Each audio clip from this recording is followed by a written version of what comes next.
Auzubillahiminash-shaytanir-rajim. Bismillahir-rahmanir-rahim. Dear Capricorns, welcome to Kashif Hashmi the guiding star. उम्मीद करता हूँ आप सब खैर खैरियत से होंगे और अपनी लाइफ को खूब एंजॉय कर रहे होंगे। दोस्तों, आपके लिए होरोस्कोप लेकर आया हूँ 2 अक्टूबर से 8 अक्टूबर 2023 तक के लिए। हफ्ते का आगाज ही आपके 5th हाउस से होता है, जहाँ पे इस टाइम जुपिटर रेट्रोग्रेड मौजूद है और साथ ही एक वैलिड मून भी यहाँ पे आपको एक एक्स्ट्रा फीलिंग प्रोवाइड कर रहा है। मून के एग्जैक्टेड आपके 5th हाउस में होने के बायस जो जुपिटर की रेट्रोग्रेशन आपको कुछ परेशानियां ला रही थी, तो उम्मीद है उसमें आपको काफी रिलीफ मिलेगा।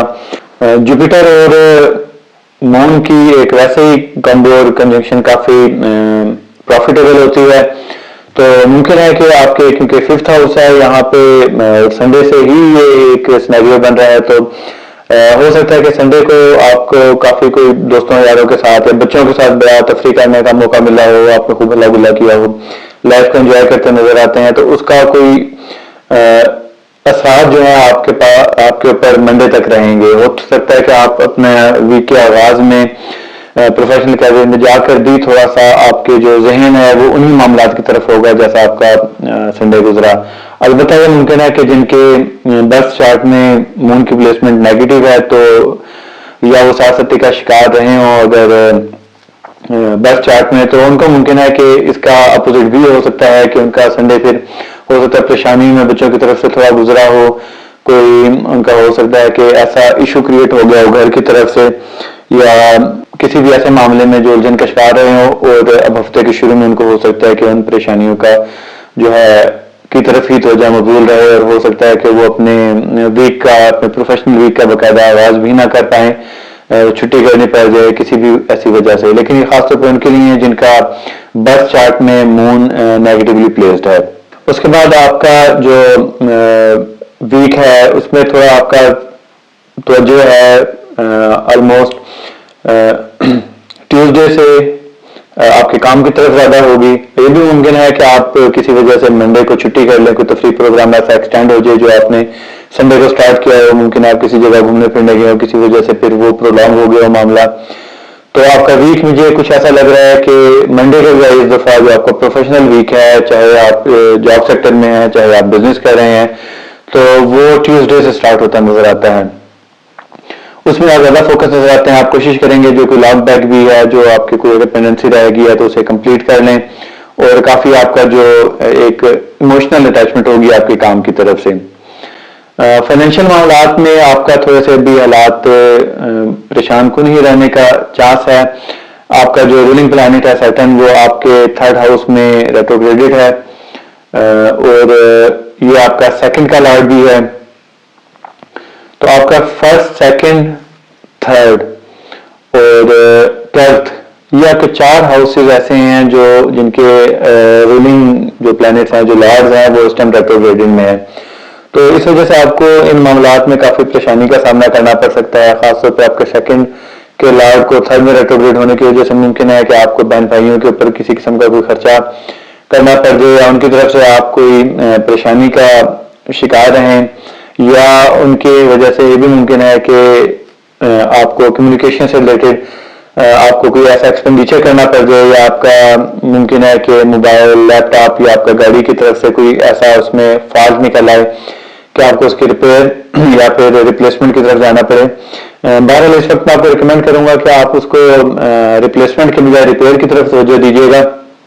रिप्लेसमेंट में पॉसिबिलिटी है कि आपके नई आने वाली चीज भी आपको या तो खराब मिल जाए, या आने के फौरन बाद उसमें दोबारा खराबी का अंदेशा है। तो कोशिश कीजिएगा कि जितना कम खर्चा करके जितना वक्ती गुजारा करने वाला काम करेगा, अगर ऐसा किसी चीज पर एक्सपेंडिचर करते हैं तो गुजारा कर लीजिए, और 4 नवंबर के बाद आप रिप्लेसमेंट की तरफ, या अगर आप मेजर रिपेयर की तरफ या रेनोवेशन की तरफ अपनी गाड़ी को या अपने मोबाइल को या किसी भी अपने ऐसे डिवाइस ऑफ कम्युनिकेशन और ट्रैवल उसको एनहांस करना चाहते हैं, तो 4 नवंबर के बाद कोई इस पर मेजर आप एक्सपेंडिचर इनकर कीजिएगा। जो ख्वातीन और हज़रात इस टाइम शादी के बंधन में बनने की ख्वाहिश रखते हैं, ये हफ्ता उनके लिए काफी मुनासिब है। ख्वातीन को थोड़ा सा मोहतात रहने की जरूरत है। बेहतर होगा कि खासतौर पर वो ख्वातीन जो लव मैरिज जिनका कोई पॉसिबिलिटी बन रही है, उनको बहुत ज़्यादा मुहतात रहने की ज़रूरत है, पर्टिकुलरली अगर उनके जो फादर हैं वो इसमें अगर रजामंद नहीं है तो मैं आई वुड रिकमेंड कि आप बिल्कुल भी उस तरफ ना जाएं और अच्छी तरह तहकीकात कर लीजिएगा। इसके अलावा भी जो अरेंज मैरिज की तरफ ख़वातीन जा रही हैं उनको मैं सजेस्ट करूंगा, उनकी फैमिली को सजेस्ट करूंगा कि अच्छी तरह देखभाल कर लें। कोई ऐसा रिश्ता, कोई ऐसी प्रपोजल है तो अच्छी तरह तहकीकात कर लीजिए।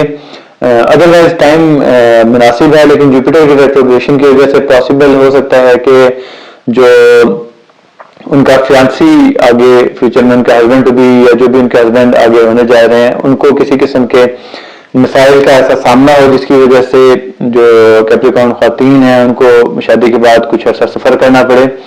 तो इस सिलसिले में एहतियात बेहतर है। अगर कोई जल्दबाजी ना हो, कोई ऐसे डेट्स का मसला ना हो, ऑलरेडी शादी तय ना हो, तो बेहतर होगा कि आप जनवरी के शुरू में शादी की तरफ जाइएगा। अदरवाइज ऐसा अगर करना पॉसिबल ना हो तो इस्तिखारा करके सदका दे के आप कोई डिसीजन ले सकते हैं। कोई भी आप फंक्शन रखना चाहें, निकाह करना चाहें, शादी ब्याह तो कर सकते हैं। मर्द हज़रात के लिए वक्त काफ़ी मुनासिब है, बल्कि मैं कहूँगा कि इस वीक ही अगर खास तौर पे जो मर्द हज़रात हैं कैप्रिकॉर्न्स, आप अगर आपका कोई प्रपोजल चल रही है या फाइनलाइज्ड है या आप कोई आगे डेट रखना चाह रहे हैं तो आई वुड रिकमेंड कि आप इस ही हफ्ते कोई डेट रख लें और उसको कर लें। अदरवाइज फिर आप एटलीस्ट 1 मंथ का गैप दीजिएगा नेक्स्ट वीक के बाद, 5 वीक्स ऑलमोस्ट, क्योंकि नेक्स्ट वीक से वीनस भी डिप्लीटेशन का शिकार हो जाना है और वीनस की वजह से आपका सन और जो आपका 10th हाउस है वो भी उसमें इश्यूज क्रिएट हो सकते हैं। तो आपके लिए काफ़ी ज़्यादा प्रॉब्लम होंगी। तो या तो आप इसी वीक कोई इस किस्म का काम जो भी आप करना चाह रहे हैं शादी से रिलेटेड कर लीजिए, या फिर उसे 1 महीना थोड़ा पेंड कर दीजिए। जॉब सेक्टर में जो ख़वातीन और हज़रात जॉब सेक्टर से वाबस्ता हैं, गवर्नमेंट या प्राइवेट सेक्टर से, उनको इस हफ्ते कुछ रिलीफ मिलता नजर आता है। रिलीफ इन अ वे के एज सच कोई खास ह्यूज इम्पैक्ट उसका नहीं होगा, कोई बहुत बड़ी प्रमोशन या कोई न्यू जॉब ऑफर, लेकिन ऐसा है कि जो वर्क एनवायरनमेंट है उसमें कुछ आपको बेहतरी फील होगी, कुछ सेटिस्फेक्शन आप फील करेंगे। एक जो आपको काफी टाइम से इरिटेशनल एक एनवायरनमेंट था जो आप स्विच करने की तरफ आपका जहन माइल था, इस दफा हो सकता है कि इस हफ्ते आपको उसमें काफी रिलीफ मिले। बहरहाल ये टेम्परेरी है, इसको आप अपना ऐसा ही लीजिएगा कि एक जैसे आपने कोई ब्रेक ले ली है, अपने एनर्जी को रीगेन कीजिएगा, एनर्जी को अपने आप को रिफ्रेश कीजिएगा, रिवाइटलाइज कीजिएगा, क्योंकि नेक्स्ट वीक से आपके जॉब सेक्टर में काफी ज्यादा मसले मसाइल आपको होने वाले हैं। खुदा ना खास्ता काफी एक माहौल इस तरह है कि इस वीक ऐसा है कि आपका जो 10th का लॉर्ड है उसकी प्लेसमेंट भी मुनासिब है और 5th ऑफ अक्टूबर वहां पे मरकरी भी टारगेट कर जाएगा।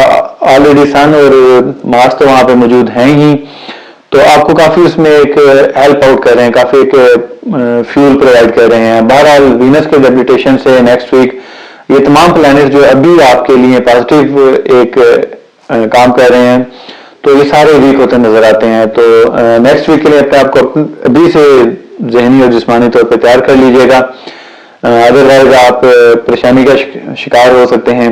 जो ख़वातीन और हज़रात फॉरेन ट्रैवल के लिए अपने को प्लानिंग कर रहे हैं या हायर एजुकेशन में एडमिशन लेना चाहते हैं, तो उनके लिए भी हफ्ता मुनासिब है।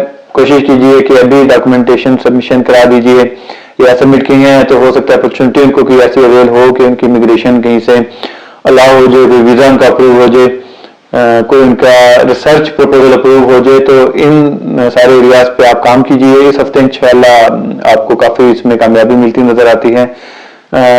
ताहम अगले हफ्ते से आपका जो 9th का लॉर्ड है वो अगरचे अभी भी डेबिलिटेटेड है, लेकिन उसका नेक्स्ट वीक से जो उसकी वीकनेस है, जो उसकी डेबिलिटेशन का लेवल है, ग्रेड है, वो बहुत ज्यादा समझने के मल्टीप्लाई हो जाएगा वीनस के ही डेबिलिटेशन की वजह से, क्योंकि आपका 9th का लॉर्ड जो है वो इस वीक ट्रांजिट कर जाएगा आपके 10th हाउस में, और वहां का जैसा भी मैंने पहले डिटेल में आपको बताया कि क्या सिचुएशन बन रही है वीनस की डेबिलिटेशन की वजह से, तो नेक्स्ट वीक उसमें आपके लिए कुछ प्रॉब्लम्स क्रिएट हो सकती हैं। तो इस वीक को आप मैक्सिमम यूटिलाइज कीजिए जिस हद तक आपसे पॉसिबल हो सके। तो दोस्तों ये था आपका इस हफ्ते का होरोस्कोप। उम्मीद करता हूँ इससे आपको अपनी डिसीजन मेकिंग में कोई मदद मिलती है, तो अपने दुआओं में जरूर याद रखिएगा। अपना बहुत सा ख्याल रखिएगा। अल्लाह हाफिज।